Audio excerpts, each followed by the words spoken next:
मैं बच्चों से भीख मंगवाने का काम करता था। जब एक गूंगी बदसूरत सी बच्ची मुझे मिली तो मैंने उसे भी काम पर लगा दिया। जब वह भीख मांगकर लौटती थी तो उसका डब्बा पैसों से भरा होता था। यह देखकर मुझे बड़ी हैरत होती थी कि इतने पैसे इसे कौन देता है। एक दिन मैंने उसका पीछा किया और देखा तो मेरे होश उड़ गए। मेरे पैरों के नीचे से जमीन निकल गई, क्योंकि वह बच्चे भीख मांगने की जगह कुछ और ही कर रही थी। मेरा नाम रमन है। मैंने अपनी ज़िंदगी में बहुत बड़े बड़े पाप किए थे, लेकिन सबसे बड़ा पाप किया था कि मैं मासूम और कम उम्र के बच्चों से भीख मंगवाता था। मुझे पता था मैं बहुत गलत काम करता हूँ, लेकिन मेरे पास कोई और काम नहीं था। इस काम में मेरी अच्छी कमाई हो जाती थी, काली कमाई हो जाती थी। एक दिन मैं रास्ते से गुजर रहा था तो मुझे एक छोटी सी बच्ची वहाँ खड़ी हुई मिली। उसकी आंखों में आंसू थे, लेकिन ऐसा पहली बार नहीं हुआ था। मैं लगातार रोजाना 10 दिनों से उस लड़की को वहाँ उस सड़क पर खड़े हुए देखता था। आज भी मैं उस लड़की को ही देख रहा था कि एक छोटी सी लड़की थी और इतनी ज़्यादा खूबसूरत नहीं थी, लेकिन मेरे काम में उसका कोई न कोई काम निकल ही जाता। इसलिए मैंने उसे अपने पास बुलाया और उससे कहा कि तुम रोज़ क्यों खड़ी होती हो। तो कुछ नहीं बोली। फिर मैंने उससे कहा, तुम्हारे मम्मी पापा कहाँ हैं? तभी उसने कोई जवाब नहीं दिया। मैंने उससे कहा, तुम कहाँ से आई हो? तुम्हारा घर कहाँ पर है? लेकिन फिर भी उस लड़की ने कुछ नहीं बोला। वह सिर्फ वहीं खड़ी रही। शायद वह गूंगी थी, वह कुछ बोल नहीं सकती थी। मैंने उससे कहा कि क्या तुम इस दुनिया में अकेली हो? इशारा करते हुए हाँ में अपना सर हिलाया। शायद इस दुनिया में उसका अपना कोई नहीं था। तो मैं बहुत ज़्यादा खुश हो गया, क्योंकि मुझे ऐसे बच्चों की तलाश होती थी। मैं उसे अपने घर पर लेकर आया और उसे रात का खाना खिलाया। उसके बाद वह सुकून से सो गई। सुबह होते ही मैंने उससे कहा, जल्दी उठो और अपने काम पर लगो। मुझे ऐसा लगा कि वो मुझे अजीब सी नज़रों से देख रही थी। जैसे देख तो मेरी तरफ रही थी, लेकिन सोच कुछ और ही रही थी।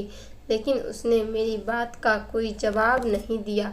इस बात से मुझे पक्का अंदाज़ा हो गया था कि वह बोल नहीं सकती है, मगर मुझे उस पर कोई रहम नहीं आया। मैं भी तो उसके यहाँ बैठकर नहीं पा सकता था। मैंने कहा कि क्या मैं तुम्हें यहाँ मुफ्त की रोटियाँ तोड़ने के लिए लाया हूँ, या मुझे कोई बच्चों को पालने का शौक़ है? मामूली सी बात है। अगर यहाँ रहना और खाना है तो काम तो करना ही पड़ेगा। अगर अच्छे तरीके से काम करोगी तो मैं तुम्हें ढेर सारे पैसे दूंगा और यहाँ रहने की जगह भी मिलेगी, साथ में खाना भी मिलेगा।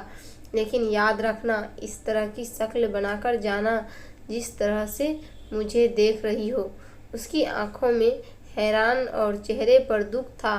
मैंने बाद ही के बच्चों को भी जगाया और कहने लगा कि सारे बच्चे उठो और काम पर लगो। वो दरअसल में छोटे बच्चों से भीख मंगवाने का काम किया करता था। मैं कोई बुरा आदमी नहीं था। उन लोगों को भी खाना खिलाता था, कपड़े भी लेकर देता था और त्योहारों पर घुमाने भी ले जाता था। वैसे भी अनाथ बच्चे थे जिनके आगे पीछे कोई भी नहीं था। मैं उन बच्चों को कहीं से अगवा नहीं किया था। वह बच्चे मुझे इसी तरह मिले थे जैसे आज लड़की मिली थी, जिसका नाम रीमा था। कहते हैं कि इस धंधे में बच्चों को ज़्यादा पैसे मिलते हैं, लेकिन आजकल के लोग तो इतने गरीब हो गए हैं कि बच्चों को भीख नहीं देते हैं। वे लोग अच्छी कमाई करके नहीं ला रहे थे। मैंने इन लोगों को रखने के लिए एक घर भाड़े पर लिया हुआ था, और इतने सारे बच्चों का खाना बनाना भी कोई आसान बात नहीं थी। हालांकि वह अपनी मर्जी से खाना नहीं खाते थे। जितना खाना मैं उनको देता था उतना ही चुपचाप खा लेते थे, लेकिन फिर भी खाना बनाना तो पड़ता था। मेरे खर्च ज़्यादा थे और आमदनी बहुत ही कम थी। मैं काफ़ी परेशान था कि क्या होगा और किस तरह से होगा। ऐसा लगता था कि वह धंधा छोड़ना पड़ेगा, लेकिन इन बच्चों को कहाँ लेकर जाता? क्या बच्चे को बेच देता? लेकिन मैं ऐसा भी नहीं करना चाहता था। मेरे सीने में भी दिल था, मेरे कोई बच्चे नहीं थे। ऐसा नहीं है कि मैं उन बच्चों को अपना बच्चा समझता था। अगर ऐसा होता तो उनसे इतना घटिया काम नहीं करवाता। लेकिन जैसा भी था, बस यही मेरा कारोबार था और एक इंसान के लिए उसका कारोबार ही उसके लिए सब कुछ होता है। मैं शादी भी करना चाहता था, लेकिन कोई भी औरत ऐसी खाली इंसान से शादी नहीं कर सकती है। आजकल की औरतों को भी बहुत खर्चे हैं। मैं काफ़ी परेशान बैठा था। बच्चे शाम को अपनी कमाई लेकर एक डब्बे में डाल रहे थे। मुझे बार बार सिक्के गिरने की आवाज़ें आ रही थी। मैं सोचता था, आजकल सिक्कों से क्या होता है। किसी को भी नोट नहीं मिले थे।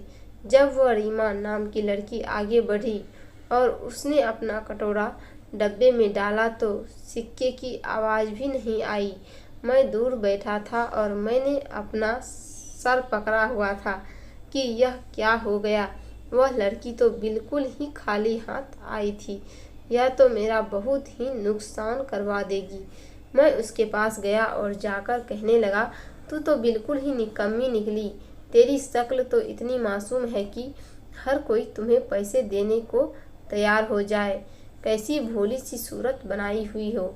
तू 1 रुपये भी लेकर नहीं आई। शर्म आनी चाहिए। बाकी बच्चों को देख। अगर तूने इसी तरह काम किया तो मैं तेरा खाना पीना बंद कर दूंगा। फिर पड़े रहना।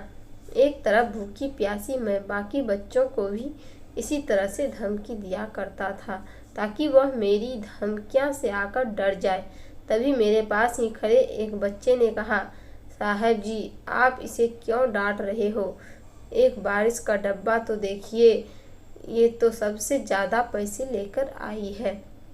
उस बच्चे की बात सुनकर मैं हैरान रह गया और फौरन ही आगे बढ़कर उसके डब्बे की तरफ देखा तो उसके अंदर की ही नोट पड़े थे, जो रीमा के डब्बे से लौट गए थे। मैंने उसको हैरान होकर देखा और उससे कहा कि तू बड़ा अच्छा काम करती आई है। यह सब देखकर मैं काफ़ी खुश हुआ। उसकी वजह से मैंने उसके सर पर हाथ रखा, लेकिन वह मुझे देखकर मुस्कुराई तक नहीं। उसकी आंखों में अजीब तरीके की उदासी थी। वह बिल्कुल भी बोलती नहीं थी। ऐसा लगता था कि कुछ कहना चाहती है। वैसे तो थोड़ी बहुत इशारे में बातें कर लिया करती थी और बस फटी फटी आँखों से सबको देखती रहती थी। उसके गूंगेपन की वजह और उसकी मासूमियत देख कहीं मैं तो उसको अपने धंधे में लाना चाहता था। मैं सोचता था कि ऐसी सूरत को हर कोई पैसे दे देगा और शायद मेरा जब बिल्कुल ठीक था। मैंने बाकी बच्चों को कहा, यह भी तो वही गई थी ना, तुम लोग जहाँ जाते हो। फिर रोमा इतने सारे पैसे कमाकर कैसे ले आई और तुम लोग सिर्फ सिक्के उठाकर आ गए। सारे के सारे बच्चे सर झुकाकर खड़े हो गए। 2-3 दिन इसी तरह गुजर गए। रोमा मेरे पास रोज़ ढेर सारे पैसे लेकर आती थी और मैं बाकी सारे बच्चों को डांटा था कि वह इतने सारे पैसे लेकर आती है तो तुम लोगों को कोई पैसा क्यों नहीं देता है। जिस सड़क पर सारे बच्चे जाते थे वह एक ही तो सड़क थी जहाँ से ज़्यादा गाड़ियाँ और भीड़ भाड़ गुजरती थी। उस रोड को सुपर रोड भी कहा जाता था। उस रोड से ज़्यादातर अमीर लोग गुजरा करते थे, इसलिए ज़्यादा पैसा किया करते थे। जब मुझे एक बच्चे ने कहा कि यह तो कहीं पर भी भीख नहीं मांगती है, यह तो हमारे साथ जाती है और उसके बाद पता नहीं कहाँ गायब हो जाती है। हमें नहीं पता होता है ये कहाँ जाती है और जब हमारे वापस आने का वक्त हो जाता है तो यह अचानक से ही वापस आ जाती है और इसके पास ढेर सारे पैसे भी होते हैं। यह सुनकर मैं हैरान रह गया था। मैंने कहा, ऐसा कैसे हो सकता है? अगर यह भी नहीं मांगती तो इतने सारे पैसे कहाँ से लेकर आती है? क्या अपने घर वालों के पास जाती है, उनसे लेकर आती है? लेकिन जाहिर है कि उसका इस दुनिया में कोई नहीं था। मगर जिस हालात में मुझे वह मिली थी उससे तो यही जाहिर हो रहा था कि वह अनाथ है। और जब मैंने पूछा था कि तुम्हारे माँ बाप हैं, तब भी उसने मुझे इशारे में मना करते हुए नहीं बताया था कि उसका कोई नहीं है। वह बिल्कुल अकेली है। मुझे उस बच्चे की बात पर बिल्कुल भी यकीन नहीं आया। मैंने सोचा कि वह झूठ बोल रहा है। शायद ऐसा इसलिए कह रहा है क्योंकि वह रोमा जितने पैसे नहीं कमा पाता है। लेकिन बात तो वाकई अजीब थी।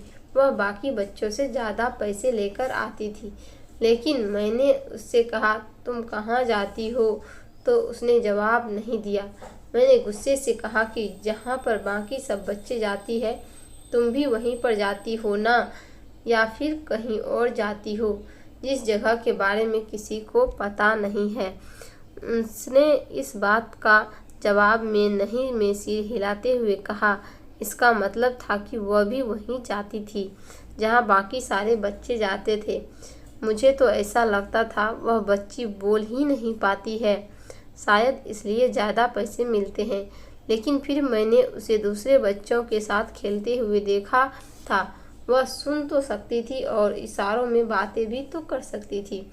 इसका मतलब था युवक गूंगी है, लेकिन दूसरों को इशारे से अपनी बात समझा सकती है। उसको आए हुए 10 दिन होने वाले थे और वह सबसे ज़्यादा पैसे लेकर आ रही थी। इतने पैसे तो आजकल कोई भी बच्चा लेकर नहीं आता था। इसलिए मैं काफ़ी ज़्यादा हैरान हो गया था और सोचने लगा कि इसका पीछा करना चाहिए, पता तो चले कि आखिर यह क्या करती है। मेरे दिमाग में काफ़ी सारी बातें आ रही थी। ऐसी बातें भी आ रही थी जो शायद मुझे नहीं सोचनी चाहिए थी, लेकिन मैं क्या कर सकता था। हमारी दुनिया ही ऐसी ही है और मैंने इससे ज़्यादा बुरी कहानियाँ सुनी और देखी भी थी, इसलिए हर तरह से सोच रहा था। मैं अगले दिन ही इसके पीछे जाने की प्लानिंग बना रहा था और जब मैंने इसके पीछे जाने की कोशिश की तो अचानक से सामने मकान मालिक ने आकर मुझे रोक लिया और उसने कहा कि तुमने पिछले 6 महीने का किराया नहीं दिया है। एक तो तुम इस तरह का काम करते हो, ऊपर से किराए भी में देरी कर रहे हो। अगर मैं पुलिस को बता दिया यहाँ पर यह सब कुछ हो रहा है तो फिर सोचो कि तुम्हारा क्या हाल होगा। यह बात सच है कि तुमने इन बच्चों को अगवा नहीं किया है, लेकिन अगर पुलिस को बता दिया जाए कि तुम बच्चों को अगवा करते हो तो पता नहीं कितने साल तुम्हें जेल की चक्की पीसनी पड़ेगी। अगर वैसे भी पुलिस को कौन यकीन दिलाएगा तुम बच्चों को अगवा नहीं करते हो। पुलिस भी तुम्हारे ऊपर बच्चे अगवा करने का ही केस डालेगी। मैं हैरान था कि आजकल हर इंसान अपनी जगह पर शैतान बना हुआ है। अब मैं उस मकान मालिक से क्या कह सकता था। मैंने उससे कहा कि ठीक है, मेरी जेब में जितने पैसे थे मैंने उसको दे दिए और कहा कि बाकी के पैसे भी दे दूंगा, लेकिन दोबारा इस तरह की धमकी मत देना। जब उसके हाथ में पैसे आ गए तो उसका तो अंदाज़ा ही बदल गया। उसने कहा कि रमन भैया फिक्र मत करो, ऐसी कौन सी बात है, घर वाला ही तो बात है, किसी को भी कुछ पता नहीं चलेगा। यह कहते हुए वह चला गया। मैं रोमा के पीछे जाना चाह रहा था लेकिन जा नहीं पाया और रात को कुछ ऐसा हुआ कि मैं हैरान रह गया। जब उसने अपने डब्बे को उल्टा तो उसके अंदर 1000 की काफ़ी सारे नोट थे। मैं तो हैरान रह गया था। हैरानी इस बात की थी कि किसी भी बच्चे को इतने पैसे नहीं मिले थे जितने रोमा लेकर आई थी। वह बच्ची गूंगी थी तो मुझे लगता था कि शायद देने वाले लोग भी अंधे हो गए हैं। मैंने उसे कहा कि इतने सारे पैसे तुम्हें कहाँ से मिलती है, किसने दिए? वह चुपचाप खड़ी हुई मेरी बातें सुनती रही। मैंने दोबारा उससे पूछा कि इतने सारे पैसे तुम्हें किसने दिए, कौन देता है तुम्हें इतने सारे पैसे? मैंने उसके हाथ से वो सारे पैसे ले लिए और कहा कि क्या तुम्हें पता है यह पैसे तुम्हें किसने दिए? उसने इशारे से गर्दन हिलाते हुए कहा, नहीं, जैसे उसे कुछ पता ही नहीं था कि वह पैसे उसे कैसे मिले। वह डरी सहमी हुई वहीं खड़ी रही और उसने वह सारे पैसे वापसी डब्बे में डाल दिए। मैंने कहा कि ऐसा भी क्या करती हो, कहाँ जाती हो? अगर ऐसी कोई जगह है जहाँ पर लोग ज़्यादा पैसे देते हैं तो बाकी बच्चों को भी वहाँ ले जाओ। मैंने अपनी तसल्ली के लिए फिर से उसे दोबारा पूछा कि तुम कहाँ जाती हो? जहाँ बच्चे जाते हैं वहीं जाती हो ना? उसने इशारे से हाँ में सर हिलाते हुए कहा। उसका मतलब था कि वह उन्हीं बच्चे के साथ जाती है, लेकिन जिस बच्चे ने मुझे उसकी खबर बताई थी वह तो अभी भी ना में ही सर हिला रहा था। मैंने उस बच्चे को अकेले में ले जाकर पूछा तो उसने मुझे बताया कि लड़की झूठ बोल रही है, यह कहीं और जाती है, वहाँ से इतने सारे पैसे लेकर आती है और हमें नहीं पता यह कहाँ जाती है। मुझे भी यही लगता था कि रोमा झूठ बोल रही है। अब इसका एक ही तरीका था कि इसका पीछा करने का इरादा कर लिया। वह सारे बच्चों के साथ ही निकली थी, लेकिन अचानक से गायब हो गई थी। मैं भी उसका पीछा करने लगा, लेकिन मैंने उसको पता नहीं लगने दिया कि मैं भी उसके पीछे हूँ। वह बस जल्दी ही जा रही भी थी, तो ऐसा लगता था जैसे सारे रास्ते उसको याद हैं और वह इतनी छोटी सी बच्ची बिल्कुल भी गलत रास्ते पर नहीं जा रही थी। वह एक खुले हुए इलाके में चली गई, जहाँ आसपास 2-3 घंटे कुछ घरों की बैक साइड थी और कुछ घरों के मेन दरवाजे भी थे। वहाँ पर एक नीम का पेड़ भी लगा हुआ था। वह छोटा सा पार्क था, लेकिन इस जगह पर कोई आता जाता नहीं था क्योंकि वहाँ की हालत बहुत ही खराब थी। वहाँ आकर उस पेड़ के नीचे बैठ गई और उसने ऐसे ऐसे करतब दिखाने शुरू कर दिए कि थोड़ी ही देर बाद लोग उसको पैसे देने लगे। मैं वहाँ खड़ा दूर से ही सब कुछ देख रहा था। लोग खुद ही उसकी तरफ आ रहे थे और उसको पैसे दे रहे थे। वह आखिर क्या कर रही थी, मुझे कुछ समझ नहीं आ रहा था। कभी नाच सीटी, कभी कोई करतब दिखाती। वह क्या कर रही थी यह सब मेरी समझ से बाहर था, लेकिन लोग फिर भी खुश होकर उसे पैसे देकर जा रहे थे। वह इतनी मासूमियत से यह सब कुछ कर रही थी कि लोग उस पर फिदा होकर उसे पैसे देकर जा रहे थे। शायद जो हुनर उसके अंदर था वह बाकी बच्चों के अंदर नहीं था, इसलिए वह और बच्चों से ज़्यादा पैसे कमाती थी।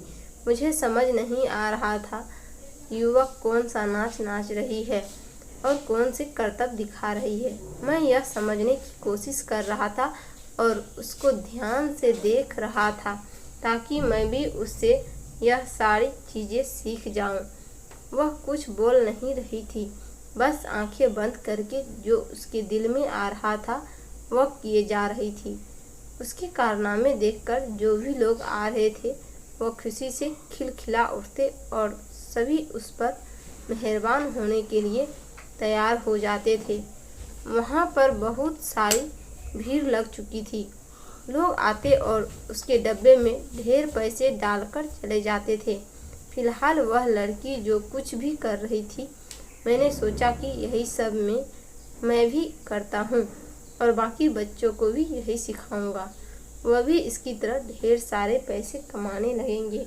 उसके बाद वह थक गई तो थोड़ी देर बाद उसने अपने डब्बे को सीने से लगाया और उसी पेड़ के नीचे लेटकर सो गई। मुझे पता चला कि वह क्या कर रही थी।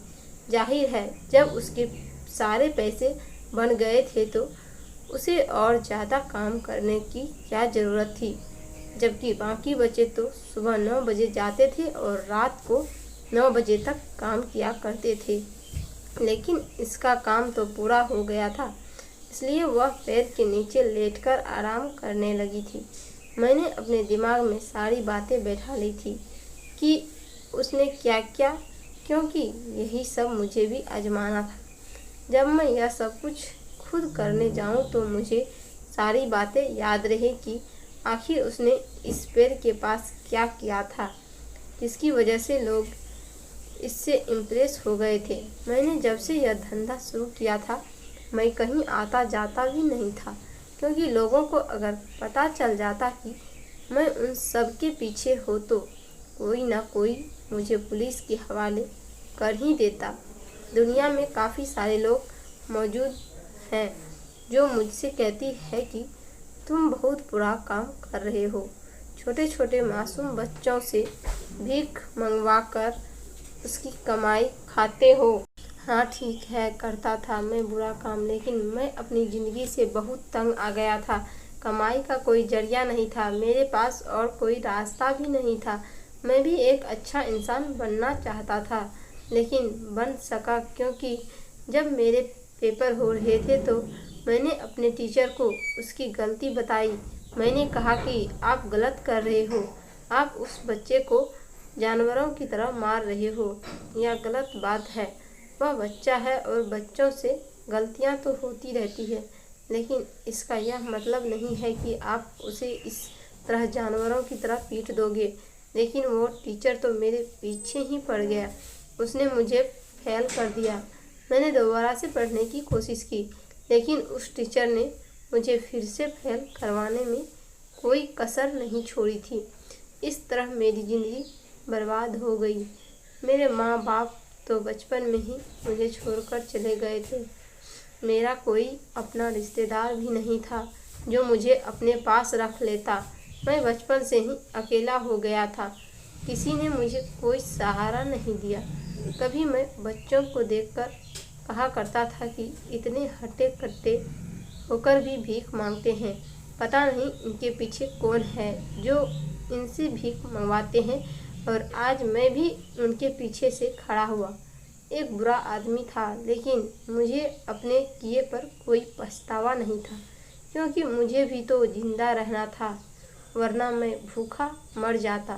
मुझे शादी करने का बहुत शौक था, लेकिन मैं चाहता था अपना घर बसा लूं, थोड़ा बहुत पैसा कमा लूं, ताकि अपनी बीवी को खुश रख सकूं, क्योंकि यह बात तो कोई भी नहीं जानता है कि औरत को खुश रखने के लिए पैसों की ज़रूरत होती है। और आजकल की लड़कियों को तो पैसों की ज़रूरत होती ही है। वह कहती है कि हमारे सारे सपने पूरे हो, हमारी ज़रूरत की सारी चीज़ें हमें वक्त पर दी जाए, कपड़े जूते वगैरह वगैरह। अगर आप उनकी ज़रूरत की चीज़ें नहीं देते हो तो आपका घर जहन्नुम बन जाता है। औरत के साथ खुश तो तभी रह जाता जब भी औरत को खुश रखें, और इन सब के लिए मुझे पैसे चाहिए थे। मैंने कुछ पैसे जमा भी कर रखे थे। मेरा एक और दोस्त भी था, वह भी इसी काम से जुड़ा हुआ था जो मैं करता था। उसने कहा कि जब तुम्हें इन बच्चों की ज़रूरत नहीं है और तुम कोई और काम करना चाहो तो यह बच्चा मुझे दे देना। उसके पास मेरे से भी ज़्यादा बच्चे थे, लेकिन वह बहुत ही जालिम था। उन बच्चों पर बहुत जुल्म करता था, उन पर हाथ ही उठाता था, उनको ज़्यादा अच्छा खाना भी नहीं देता था और घर में काफ़ी पाबंदियाँ लगा रखी थी। वह तो रात में भी उनसे काम करवाता था। मैंने भी सोचा था कि मैं कोई और काम शुरू कर दूंगा और यह बच्चे उसको दे दूंगा। यह सब तो मेरे फ्यूचर के प्लान थे, लेकिन अभी भी मेरे दिमाग में रोमा के कारनामे ही घूम रहे थे। मैंने सब कुछ जो उसने किया अपने दिमाग में बैठा रखा था। मैंने इंटरनेट पर सर्च किया कि वह कौन से काम कर रही है, लेकिन इंटरनेट ने भी इस बात को नहीं पकड़ा और मुझे भी कुछ समझ में नहीं आ रहा था। मैं सारी रात बस यही सोचता रहा। इस नतीजे पर पहुंचा कि अगर उसको ऐसा करने पर लोग उसको ढेर सारे पैसे दे जाते हैं तो फिर मुझे खुद भी यह काम करना होगा। मैं अगले दिन फिर से उसका पीछा किया। इस बार मैंने लोगों पर नज़र रखी हुई थी। जो लोगों से पैसे देकर जा रहे थे, उनकी शक्ति ऐसी लग रही थी कि वह बहुत ही खुश होकर उसे पैसे देकर जा रहे थे। उनको इस पैसे देने से कोई भी दिक्कत नहीं थी। वह लोगों से हज़ारों रुपये देकर जा रहे थे, वरना किसी फ़कीर को कोई 10-20 रुपये से ज़्यादा देकर नहीं जाता है। आजकल चलो कोई 50,000 रुपये दे देता है, सौदे दे देता है, लेकिन यहाँ तो बात हज़ारों तक पहुँच चुकी थी। इसलिए सोचने की बात तो थी। मैंने 3-4 दिन तक उसका पीछा किया और 3-4 दिन तक मैंने देखा कि सब कुछ क्या हो रहा है। मैं घर से इतनी सारी बार निकली, लेकिन मुझे रिस्क लेना ही पड़ा, क्योंकि मुझे पता करना था कि आखिर चल क्या रहा है। एक दिन मैंने उसे कहा कि आज तुम काम पर नहीं जाओगी। यह बात सुनकर वह परेशान हो गई और उसकी आंखों में आंसू आ गए थे। और बाकी बच्चे जाने लगे, लेकिन वह भी मेरे मना करने पर उन बच्चों के पीछे पीछे चलने लगी। मैंने उसको जाते हुए रोक लिया कि मैंने तुम्हें मना किया था ना, आज तुम काम पर नहीं जाओगी, तो फिर इन बच्चों के पीछे क्यों जा रही हो? शायद वह उन बच्चों के पीछे जाना चाहती थी। मैंने कहा, आज तुम घर पर आराम करो। बाकी सारे बच्चे जा चुके थे। वह बड़ी बेचैनी थी, बार बार दरवाजे की तरफ देख रही थी। उसका मन कर रहा था वह भी उनके पीछे चली जाए। काफ़ी देर तक और दरवाजे पर ही खड़ी रही। मैंने उसे कहा, अभी तक तुम अंदर नहीं गई हो, तुम्हें तो खुश होना चाहिए। आज तुम्हें काम नहीं करना पड़ेगा, बस तुम घर का काम करना, घर को साफ रखना। खाना तो वैसे भी नौकरानी ही बनाती है, तुम बस आराम करना। मैंने खाना बनाने के लिए एक औरत भी रखी हुई थी जो खाना बनाती थी, क्योंकि बच्चे से खाना नहीं बनता था। मेरे पास ज़्यादातर कम उम्र के ही बच्चे थे।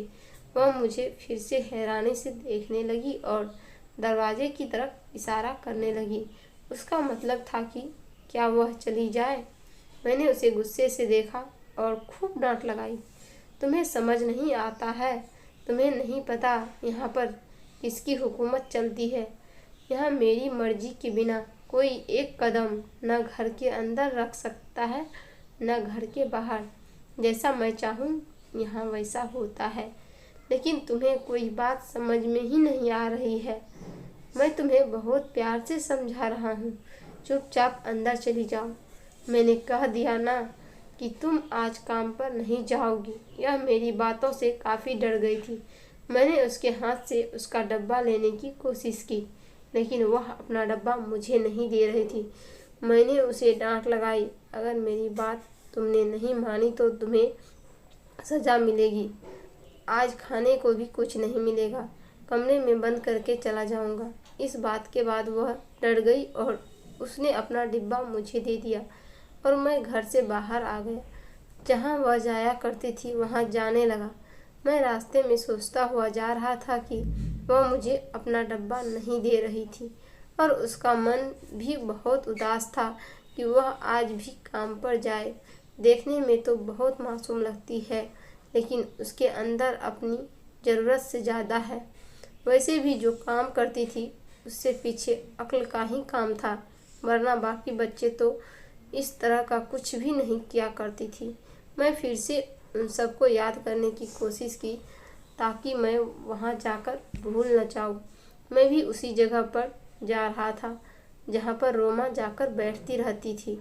मैंने सोच रखा था कि आज भी मैं ढेर सारे पैसे कमा कर लाऊंगा और अमीर बन जाऊंगा।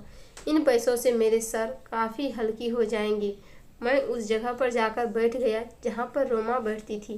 पैर के नीचे पहले तो आसपास कोई भी नज़र नहीं आ रहा था, फिर मैं अचानक ही खड़ा हो गया और मैंने वहाँ काम करना शुरू कर दिया जो रोमा क्या करती थी। मुझे अपने चेहरे पर थोड़ी मासूमियत लानी थी, क्योंकि रोमा अपने चेहरे पर बहुत मासूमियत रखती थी। अब मैं अपना काम शुरू करने जा रहा था। मैंने रोमा की तरह अपने हाथ पैर फैलाना शुरू कर दिया और अपनी आंखें बंद कर ली और मैं रोमा की तरह करतब दिखाने लगा और मैंने अपना डब्बा आगे रख दिया ताकि लोग आए और उसने पैसे डालकर चले जाए। और मैं अपने काम में खूब डूब गया था। अचानक मुझे अपने आसपास कुछ हलचल नज़र आई, लेकिन मैंने अपनी आंखें नहीं खोली थी। मुझे ऐसा लगने लगा जैसे मेरे डब्बे में लोग पैसे डालने लगे हैं। मैं मन ही मन खुश हो रहा था और मैं समझ गया था कि लोग पैसे डालने लगे हैं। मेरे दिल में बस यही था कि मैं भी यहाँ रोज़ ऐसे ही आया करूँगा और सारे पैसे लेकर जाया करूँगा।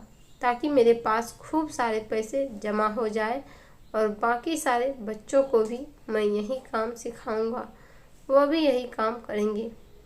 ऐसी कुछ दिनों बाद में मैं करोड़पति बन जाऊंगा।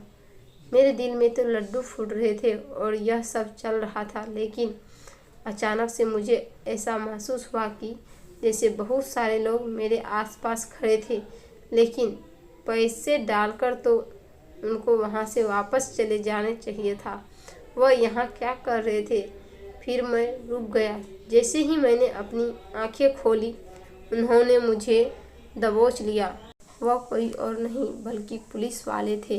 उन्होंने मुझे कहा कि तुम्हें बड़ी मुश्किल से पकड़ा है।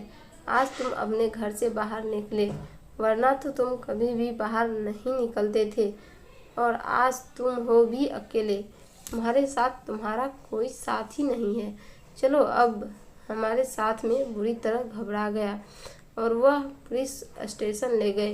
वहाँ पर जाकर मुझे ऐसी बात के बारे में पता चला कि मैं हैरान रह गया। मेरे तो पैर तले जमीन ही निकल गई थी। दरअसल रोमा उन्हीं की भेजी हुई जासूस थी। वह गूंगी बिल्कुल भी नहीं थी, वह सब कुछ बोल सकती थी। उन्होंने मुझे पकड़वाने के लिए यह दाना डाला था और वह खुद भी उसे ऐसे दिया करते थे। जो भी लोग रोमा को रोज रोज पैसे दिया करते थे, वह सब लोग पुलिस के साथ मिले हुए थे। मुझे पकड़वाने के लिए यह पूरा प्लान बनाया गया था। किसी ने मेरी शिकायत लगा दी थी कि मैं बच्चों से यह सब काम करवा रहा हूँ और यह बच्ची मुझे पकड़वाने के लिए भेजी गई थी, क्योंकि जैसा मैंने बताया, मैं अपने घर से बाहर कभी नहीं निकलता था और अगर निकलता भी था तो इस तरह से कोई मुझे पहचान नहीं पाता था। लेकिन इस समय मैं लालच में आ गया था और अपने घर से बाहर निकल आया था, वो भी अकेला। और मेरी बेवकूफ़ी ये थी कि मैं उस जगह पर बैठ गया जहाँ पर यह लोग मुझे बैठाना चाहते थे, क्योंकि यहीं पर करीब सीसीटीवी कैमरे भी लगे हुए थे और पुलिस स्टेशन की बैक साइड हुई थी।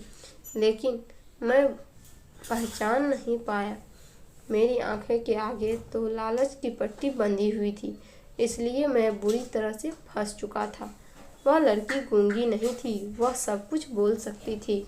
मुझे उस टाइम समझ जाना चाहिए था, जब इतनी दूर यहाँ अकेले ही आ जाया करती थी। हालांकि बहुत चालाक थी, लेकिन मासूमियत की वजह से मैं कभी भी उसकी चालाकी का अंदाज़ा नहीं लगा पाया।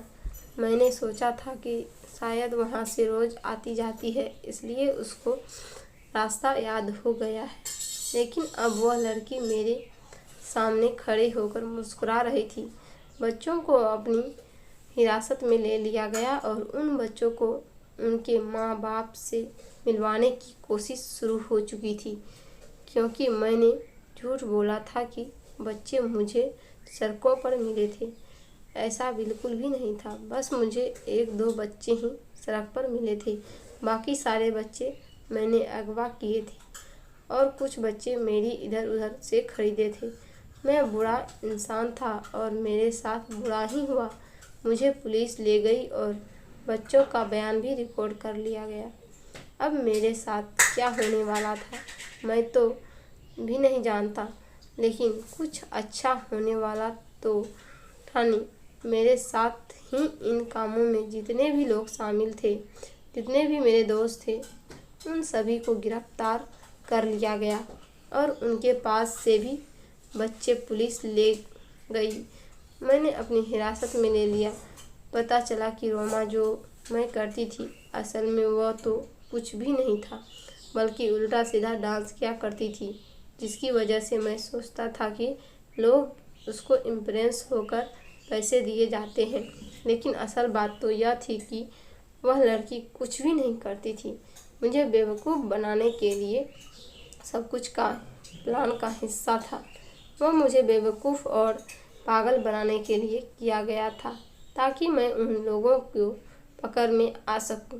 और मैं लालच में आकर उनकी इस जाल में फंस गया था।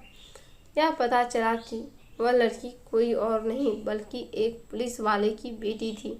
मेरा तो दिमाग ही घूम गया था।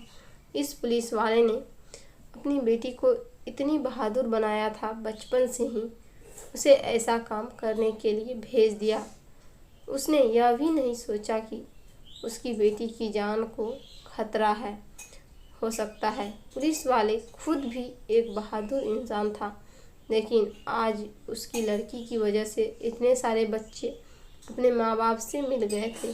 मुझे अपनी गलती का एहसास हो गया। मैंने जेल में काफ़ी वक्त गुजारा। फिर मैंने माफ़ी की अपील की और कहा कि मैं दोबारा यह काम नहीं करूँगा। मेरी ज़िंदगी के कुछ साल तो बर्बाद हो गए थे, लेकिन जब मैं जेल से बाहर आया तो मैंने इस तरह का काम करने से तौबा कर ली। आज मेरा एक छोटा सा कारोबार है और मेरी बीवी भी है, लेकिन अभी तक हमारे यहाँ कोई औलाद नहीं हो रही है। मैं ऐसा करना तो नहीं चाहती हूँ, लेकिन दिल कहता है कि शायद भगवान मुझे औलाद का सुख नहीं दे पाएंगे, क्योंकि मैंने बहुत सारे बच्चों को उनके माँ बाप से अलग किया। उसकी सज़ा तो मुझे मिली ही थी और मेरे यहाँ कभी भी अपनी औलाद पैदा नहीं होगी। मैं दिन रात ईश्वर से यही प्रार्थना किया करता था। मैं चाहता हूँ कि मुझे भी अपनी औलाद का सुख मिले, लेकिन अभी तक ऐसा कुछ नहीं हो रहा है।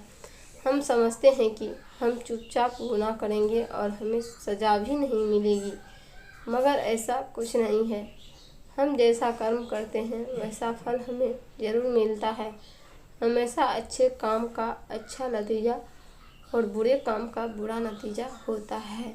हमें अपने कर्म की सज़ा जेल जाकर और बाप ना बनकर मिल गई थी। अगर आपको कहानी अच्छी लगी तो प्लीज़ वीडियो को लाइक और चैनल को सब्सक्राइब करें। आपका बहुत बहुत धन्यवाद।